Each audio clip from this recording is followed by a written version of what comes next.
শুধুমাত্র একটি উপায়ে কলকাতা নাইট রাইডার্স উঠতে পারবে IPL 2025-এর জন্য প্লে অফ, অর্থাৎ সেমিফাইনাল টপ 4-এ।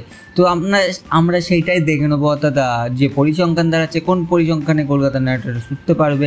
তার কারণ আপাতত পয়েন্ট টেবিল আপনারা যদি দেখেন, কলকাতা নাইট রাইডার্স একদম 7 নম্বর পজিশন আছে, যেখানে 8টি ম্যাচ খেলেছে, 3টি ম্যাচ জিতেছে এবং 5টি ম্যাচ হেরেছে, এবং তাদের এখনও রান রেট প্লাস 0.2 আছে। সো এটা একটা good sign. And 6 point. And 1 নম্বরে আছে গুজরাট, 2 নম্বরে দিল্লি, অ্যান্ড RCB 3 নম্বরে। 3 জনারই কিন্তু 12 পয়েন্ট। 4 নম্বরে মুম্বাই 10 পয়েন্ট, 9 ম্যাচ খেলে।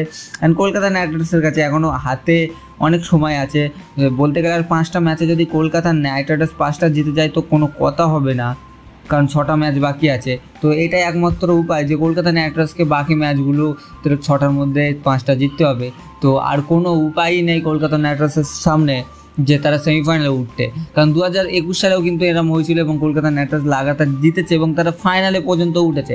তো এখন অ্যাট দ্য এন্ড দেখবার বিষয় যে কলকাতা নাইট রাইডার্স এখন কটা ম্যাচ জিতে, সেটা আপনারা আমার সাথে জুড়ে থাকলেই জানতে পারবেন, IPL খেলা দেখলেও জানতে পারবেন। বাট নিউজ আপডেট দিচ্ছি, প্লিজ সাবস্ক্রাইব করো।